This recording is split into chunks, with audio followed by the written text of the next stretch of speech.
Salut! Encore un énorme merci pour les 10K, petit message en fin de vidéo. Je pense que vous êtes nombreux à connaître cette image. Ce lieu est l'emblème des backrooms, mais aussi une image qu'on catégorise en tant que liminal space. Les liminal space, ou espaces liminaux, sont grave fascinants. C'est personnellement vers 2020 que j'ai découvert cet univers avec la vidéo de Feldup et ses vidéos nommées Strangely Familiar Pictures, qui en gros étaient des vidéos souvent accompagnées d'une musique soit inquiétante, soit mélancolique, genre cela. Et si vous faites partie de ceux qui ne connaissent pas trop ce genre, et bien juste remarquez ces images.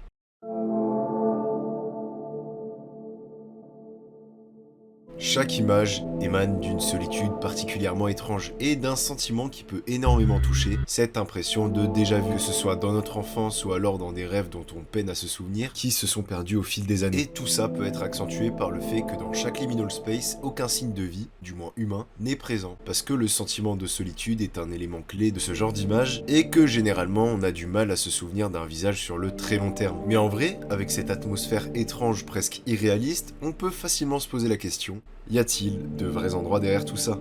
Eh bien, peut-être que fin mai 2024, vous avez entendu parler de ça. C'est un fact pas mal répandu, même BFM TV en parlait, mais que je voulais utiliser pour introduire cette vidéo. Voilà, le lieu originel des backrooms a pu être trouvé, avec des recherches très laborieuses, que je vais malgré les énormes efforts mis dessus, pas mal écourter pour pas que ça prenne trop de temps sur la vidéo aussi, car beaucoup d'entre vous ont déjà vu passer le sujet. Mais au cas, si vous connaissez déjà l'histoire, j'ai rajouté certains trucs qui sont rarement abordés. Pendant un long moment, la plus ancienne trace de cette image datait de 2018. Mais au vu de plein d'éléments autour du fichier, notamment la compression, il est quasiment sûr que c'était un reupload. Cette image est un pur mystère, celle-ci sera donc énormément analysée, et un utilisateur nommé Semliot en a déduit que le fichier était daté d'au moins 2012 dû à son formatage. Et aussi on sait qu'il provient de 4chan. Et maintenant qu'on a ces éléments, il n'y a plus qu'à analyser tous les posts 4chan autour de cette période qui ont pu être archivés. Rien que ça. D'ailleurs, petit fact, ce site n'archive aucun de ses posts sur le long terme. On peut juste compter sur des sites externes qui auraient peut-être archivé le post. Ouais, donc c'est encore moins évident. Il n'y aura donc que de la spéculation de la part de l'utilisateur qui ne se base que sur la résolution et la taille du fichier. Il les compilera selon ce qui peut être la probable image d'origine et laissera d'autres utilisateurs tenter leur chance. Et notamment une utilisatrice nommée Serrara, qui a pris comme base ce qu'on appelle l'image hash ou code hash, un code unique généré à partir d'un fichier. Elle se mit donc à comparer des codes hash similaires à ce qui a été spéculé par Semliot avec différents sites d'archives et archives en général. Et avec ces éléments, elle se mit à chercher tout ça pendant 150 heures. Ce qui nous amène à ce post datant de 2011, une découverte de dingue, puisque là on en est, c'est le plus vieil upload de l'image des backrooms. Grâce à ça, on a pu voir que le fichier avait un nom jamais vu auparavant, un fichier commençant par DSK, nom de fichier spécifique qui apparaissait pour les photos prises avec un appareil digital Sony. Et à ce moment-là, après toutes ces années d'efforts pour trouver cette image, les chercheurs ont réalisé que elle était sous les yeux de tout le monde depuis le début. En 2019, quelqu'un avait déjà trouvé l'image, il avait posté celle-ci sur Twitter, c'était juste passé inaperçu. Du coup, le tweet avait un lien commençant par Hobbytown Oshkosh qui indique directement sa provenance, un Hobbytown, une franchise de store spécialisée dans différentes passions nichées, celui-ci étant basé dans la vente de voitures télécommandées. Et si on prend ce lien et qu'on fouille un peu dans la Wayback Machine, voilà d'où provient l'image. La photo a été prise par un certain Bob, malgré ce qu'on peut croire, pour un blog juste après le rachat d'un ancien magasin de fournitures scolaires. Tout ça était afin de montrer le processus de rénovation, et qui dit rénovation dit que l'image que vous connaissez a beaucoup changé. Voici donc un vlog de Jayden Salad, un youtubeur qui m'a beaucoup inspiré pour la vidéo, n'hésitez pas à voir, qui visite l'endroit. Vous reconnaîtrez la prise électrique en bas. Ça fait bizarre de voir cet endroit mythique de la culture internet et qui, même pour beaucoup de gens, était en fait un simple rendu 3D, ressemblait à ça en 2025. Maintenant que ça s'est fait, passons au prochain sujet, qui ont cette fois-ci des origines beaucoup moins connues. Les piscines sont un endroit récurrent pour les liminal space, qui je trouve fonctionne beaucoup, ça ajoute même une vibe vaporwave à la chose. Par contre, beaucoup d'entre elles sont des rendus 3D, mais celle dont je vais vous parler ne l'est pas. D'ailleurs, la voici. Cette image a l'architecture étrange, un peu cursed, on dirait que l'eau est sale, que ce sont des bouches qui vomissent celle-ci, ou peut-être je suis un peu fou. Mais en tout cas, comparé au sujet précédent, la réponse est beaucoup plus facilement trouvable. Et si on se balade un peu sur Reddit dans des subs attitrés, eh bien des gens ont déjà trouvé la réponse. Voici le premier que j'ai vu, celui-là, juste un utilisateur qui s'est posé la question et qui a pu recevoir cette réponse. Le sanatorium Ingul en Ukraine. Un sanatorium est un endroit où on isole des personnes atteintes de maladies pulmonaires transmissibles comme la tuberculose, leur permettant de se reposer ainsi que d'être traités. Vous pouvez facilement, en cherchant un peu, trouver d'autres images de la piscine. Sinon, grâce à cette vidéo, j'ai pu savoir sur quel site l'image provenait initialement. Le voici. D'ailleurs, le site a une vibe assez cursed et voici donc d'autres images de l'endroit. Bon, celle-là n'est pas la plus populaire, mais je l'ai sélectionnée parce que je l'aime bien. En fait, pour celle-là, j'ai simplement déplacé l'image ici, sur ce truc, Tinai. J'en ai déjà parlé dans plein d'anciennes vidéos, mais en gros, c'est un logiciel de recherche inversée. Pour être sûr, on sélectionne le plus vieux résultat, on clique sur le deuxième lien, ce qui me fait atterrir sur le subreddit r/lego, sous ce post, avec écrit « Mon espace favori quand j'étais petit, maintenant vide ». RIP Toys R Us. On en déduit assez facilement que c'est cet utilisateur qui a pris cette image, et il y explique sous son post qu'il s'agit d'un Toys R Us de Portland fermé en 2018. Tout ça dû à la faillite de l'entreprise en 2017 qui a causé la fermeture de tous ces magasins situés aux États-Unis. Enfin voilà, en fait je trouve que les magasins de jouets marchent particulièrement bien pour les liminal space. C'est le truc rattaché à l'enfance par excellence, et ça je pense que ça touchera la majorité des gens. On va rester dans le thème pour le prochain sujet avec une image un peu plus connue que voici.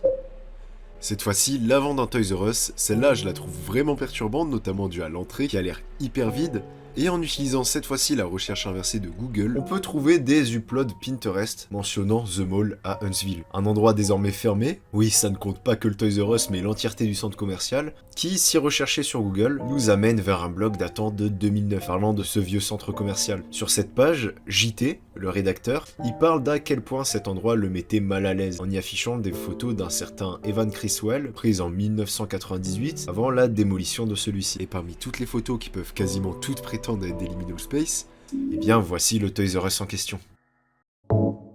Cette image que vous voyez là est l'une des liminal space les plus populaires, et comme vous l'imaginez, elle est inscrite dans le lore des backrooms. En gros, ce serait une maison à étage infini considérée comme moyennement safe dans le lore. La découverte a fait surface sur Reddit et provient originellement d'un compte Flickr. Il s'agit simplement d'une photo d'intérieur d'une maison random, donc à part ces photos qui défilent, pas besoin d'en savoir plus, c'est une propriété privée quoi. Et sinon, pour rajouter un petit truc au sujet, le travail de recherche a été fait sur ce Discord, Virtual World, un serveur plutôt important dans les recherches de liminal space, puisque ce groupe est aussi derrière la découverte de cette image, rien que ça, et aussi derrière la découverte de plein d'autres trucs que je vais gatekeep au cas où la vidéo plaît et je fais un épisode 2. Celle-ci est un peu bateau, mais ça va être encore très personnel. Mais bon, je pense qu'elle ne touchera pas que moi. En fait, je n'ai pas trop mis les pieds dans un aéroport durant toute ma vie. Et les rares fois où j'y étais, j'avais généralement moins de 10 ans. Donc vous imaginez que j'ai ces petits souvenirs flous qui sont parfaitement transmis avec cette zone de retour de bagages qu'on trouve dans n'importe quel aéroport. Mais sur cette photo, il y a un certain aspect infini, un peu bizarre. Pour celui-là, c'est très simple. Un petit coup sur Tinai et on peut voir que le premier lien a la mention de l'aéroport de Trivandrum en Inde. Voilà. En fait, ce sujet, ça me permet surtout de faire une transition pour une image, elle aussi très connue, limite la deuxième plus connue de la vidéo, avec un contexte assez similaire puisqu'on va reparler d'aéroport. Bon, du coup, je vous les tease, pour celle-ci, on va parler d'un classique des backrooms et des liminal space, le level 188. Vous l'avez peut-être vu en map sur Garry's Mod ou dans myhouse.wad. Cette image, je la trouve géniale. Je trouve que déjà, elle fait très fausse et elle est très claustrophobique. L'herbe, elle est bizarre, elle a aucun relief et on dirait que la photo a été prise en extérieur. Mais si on regarde en haut, on voit que c'est en intérieur. Pour cette image, la bonne nouvelle, c'est que contrairement aux précédentes, vous pouvez encore la visiter entre grandes guillemets facilement. Il s'agit d'un Holiday Inn, une franchise d'hôtels dont celle-ci se trouve au terminal 4 de l'aéroport d'Heathrow à Londres. Voilà, si un jour vous allez à Londres, vous pouvez passer quelques nuits dans des backrooms dont voici l'extérieur. Et puis maintenant, une petite compilation de vidéos d'intérieur. L'architecture un peu étrange moderne de cet hôtel lui donne une vibe de fou, et un peu flippante. À cet endroit, vous l'avez compris, involontairement génial, auquel j'avoue, j'aimerais bien visiter.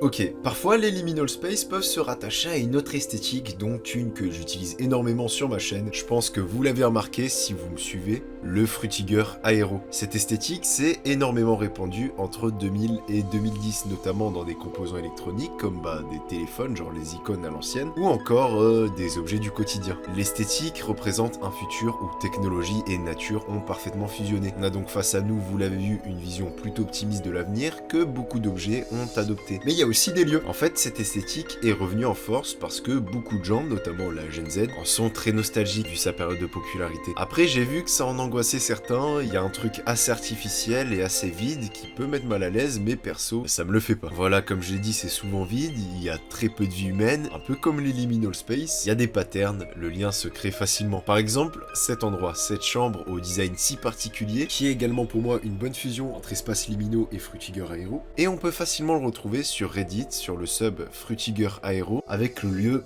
directement en titre. Il s'agit du Lime Flavor, un nom donné à une suite d'hôtels à Séoul, en Corée du Sud, et de ce que j'ai pu comprendre, n'hésitez pas à me corriger, il s'agit d'un sorte de concept hôtel où plusieurs chambres proposent tout type de design, dont celui-ci, qui a été présenté en 2017 et fait par ce gars. Et en parlant de concept hôtel, on a aussi ces images pas mal partagées quand on parle de cette esthétique. Elles, je les ai découvertes en regardant cette vidéo YouTube, mais celle-là est aussi assez facilement trouvable dans plein d'endroits, et elles proviennent toutes du Price Hotel à Hambourg, en Allemagne. Et contrairement aux images précédentes, toutes les chambres, les couloirs, etc., tout coche l'esthétique du Frutiger Aero. Ouais, le lieu a l'air assez cool si vous êtes sensible à l'esthétique. Bref, j'ai évité trop en parler parce qu'un jour j'aimerais faire une vidéo entièrement dédiée à cet univers, parce que vous avez compris que j'aime bien ce style graphique. Et pour continuer dans les esthétiques liées au liminal space, on va parler du Dreamcore.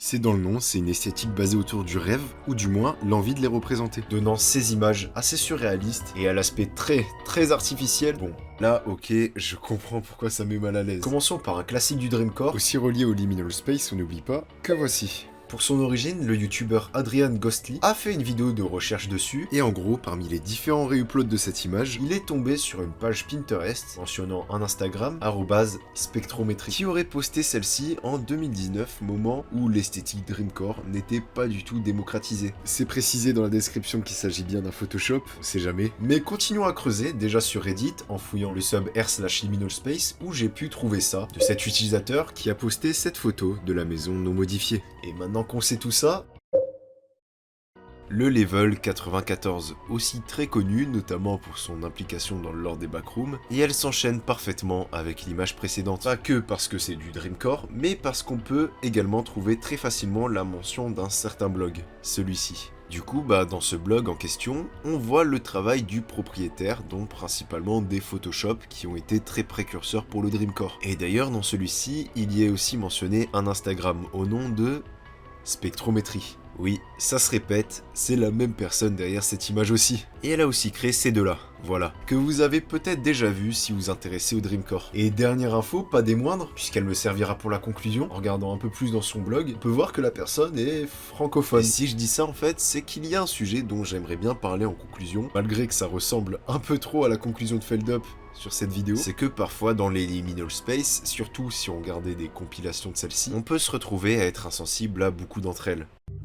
Bon, c'est tout à fait normal, et heureusement que l'entièreté des images ne nous touche pas, mais par exemple, quelqu'un ayant grandi en Amérique du Nord, eh bien ces gens seront objectivement beaucoup plus sensibles que les autres à une grande partie de ces images. En fait, ça se voit pas trop dans la vidéo, parce que j'ai essayé de sélectionner des lieux auxquels j'étais personnellement sensible, et dont je pense pouvoir toucher la majorité des gens. Voilà, j'espère que c'est réussi, dites-le moi au cas où. Mais oui, il y a des trucs où c'est plus compliqué de relate, genre ces lieux de bingo, des endroits de chaînes de franchises typiquement américaines, qui ne se sont pas ou rarement exporté autre part, ou je sais pas, genre cet endroit. Donc en vrai, malgré que le délire, surtout pour les backrooms, s'essouffle pas mal, eh bien pourquoi pas créer, partager des liminal space de version plus locales, qui peuvent parler à plus de francophones. Voilà, on a ces exemples que je montre en image. Il y a aussi le jeu vidéo Cry of Fear, qui se passe en Europe, et dont j'ai pu être sensible à beaucoup d'endroits un peu liminaux. Mais je vais m'arrêter là parce que je garde le sujet des jeux vidéo pour cette fameuse potentielle partie 2. Et si vous voulez proposer des trucs, dites-le en commentaire, ou sinon vous pouvez aussi en discuter sur mon Discord, j'ai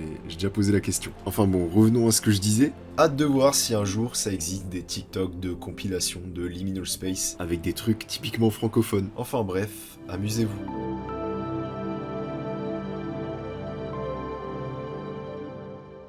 Ok, merci à tous ceux qui sont restés jusqu'à la fin. Petit outro que je garde spécialement pour vous remercier les 10 000 abonnés.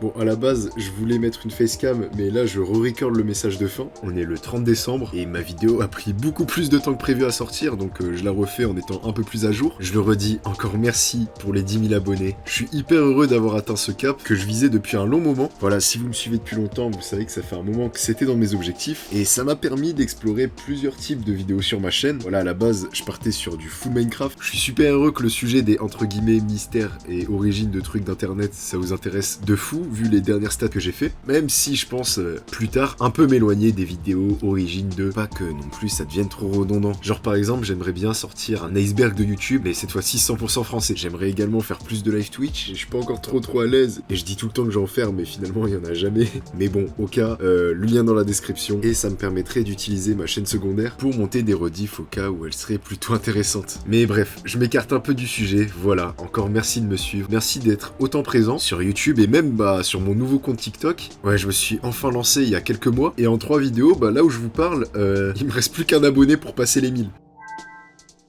Enfin bref, merci pour tout. Mais en tout cas, si vous regardez la vidéo à peu près vers sa sortie, j'espère que vous avez passé de bonnes fêtes et que cette année va bien se passer pour vous. Mais dans tous les cas, prenez soin de vous. Ciao ciao.